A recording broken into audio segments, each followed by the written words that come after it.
Praise the lord. ఈరోజు మీ కొరకు దేవుని వాగ్దానం. ఈ సందేశం మీకు ఆశీర్వాదకరంగా ఉన్నట్లయితే తప్పకుండా ఈ ఛానల్ని సబ్స్క్రైబ్ చేయండి, బెల్ ఐకాన్ ఓకే చేసుకోండి, లైక్ చేయండి, కామెంట్ చేయండి, షేర్ చేయండి. ఈరోజు వాగ్దానమును చదువుకుందాం. కీర్తన గ్రంథము 32వ అధ్యాయము 7వ వచనం. నా దాగుచోటు నీవే, శ్రమలో నుండి నువ్వు నన్ను రక్షించదువు, విమోచన జ్ఞానములతో నీవు నన్ను ఆవరించదువు. ప్రియ సహోదరి సహోదరులారా, దేవుడు ఈరోజు అద్భుతమైనటువంటి వాగ్దానాన్ని మన కొరకు అనుగ్రహిస్తూ ఉన్నాడు. అదేమిటంటే, నా దాగుచోటు నీవే. అనగా మన జీవితంలో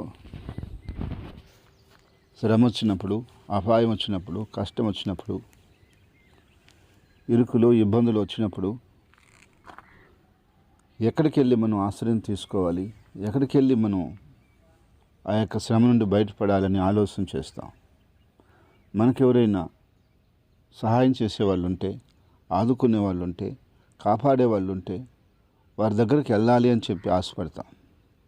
కానీ ఒకవేళ వారి దగ్గరికి వెళ్ళినా మన సహాయం రాకపోతే, వాళ్ళు సహాయం చేయలేకపోతే, అందుకని ప్రభు అంటున్నాడు, దేవుని వాక్యంలో భక్తులు ఇలా చెప్తున్నాడు, నా దాగుచోటు నీవే అని.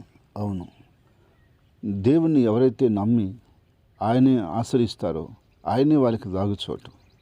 అందుకని దేవుని వాక్యం అంటుంది, యెహోవా నామము బలమైన ఆశ్రయ దుర్గము, నీతిమంతులు అందులోనికి పరిగెత్తి క్షేమంగా ఉంటారు అని. సహోదరుడా సహోదరి, నీకున్న ఏ కష్టానికైనా, ఏ బాధకైనా, ఏ ఇబ్బందికైనా, ఏరుకైనా నువ్వు పరిగెత్తాల్సింది నీ స్నేహితుల దగ్గరకో, బంధువుల దగ్గరకో, మరొక చోటుకో కాదు. ప్రభు సన్నిధికి పరిగెత్తి ప్రభు సన్నిధిలో నీ యొక్క బాధని, కష్టాన్ని నువ్వు విన్నపించుకున్నట్లయితే అక్కడ నీకు పరిష్కారం దొరుకుతుంది. దేవుడు ఖచ్చితంగా నీకు నా బాధ నుంచి, ఆ శ్రమ నుంచి, ఆ కష్టం నుంచి విడిపిస్తాడు.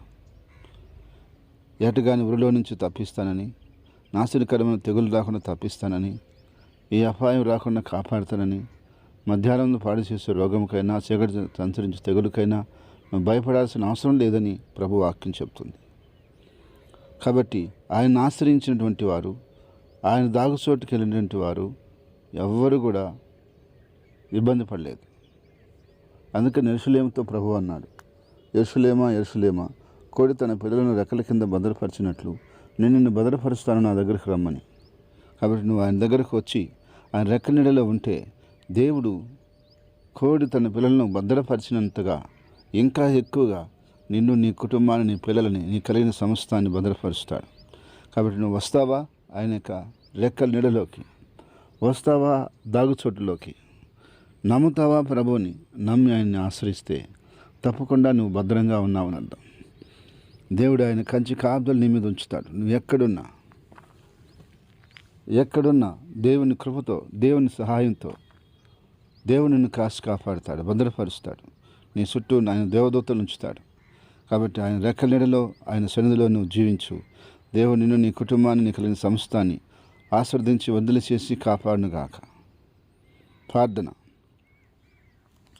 అవును ప్రభా, నీకంటే దాగుచోటు మాకెక్కడుంది, నీకంటే ఆశ్రయము మాకెక్కడుంది. ప్రభువా, నిన్ను ఆశ్రయిస్తున్న ఈ పరిశుద్ధులు జ్ఞాపకం చేసుకోండి. వారిని మీరు కాసి కాపాడుతూ ఉన్నారు, భద్రపరుస్తున్నారు. ప్రతి అపాయం నుండి, శ్రమ నుండి, కష్టం నుంచి విడుదలిచ్చి, విమోచించి వారిని విమోచన గానముతో ఆవరిస్తున్నారు తండ్రి. కనుక ఇక మీదట కూడా అలా సహాయం చేయమని ప్రార్థిస్తున్నాం. ఈరోజు పుట్టినరోజు, నివాహ దినం జరుపుకున్న వ్యక్తుల్ని, బిడ్డల్ని, కుటుంబాలని పేరు పేరు మీరు దీవించి ఆశీర్వదించి వర్ధుల చేయమని ప్రార్థిస్తున్నాం. ఎలాంటి ఒడిదుడుకులు, ఎలాంటి ఆటంకాలు, ఎలాంటి అపవాదకాలు ఏ బిడ్డలో లేకుండా వాటిని నామలో లయపరచమని ప్రార్థిస్తున్నాం. మీ చేతులకైనా సమస్తాన్ని అప్పగించుకుంటున్నాం. నాయన, దినం ప్రజలు వెళ్తున్న పనుల్లో, మార్గాల్లో, ఉద్యోగాల్లో, వ్యాపారాల్లో నువ్వు తోడుగా ఉండి ఆశీర్వదించి కాపాడి మహిమ పొందమని యేసు క్రీస్తు నామములో ప్రార్థిస్తున్నాను తండ్రి. ఆమేన్.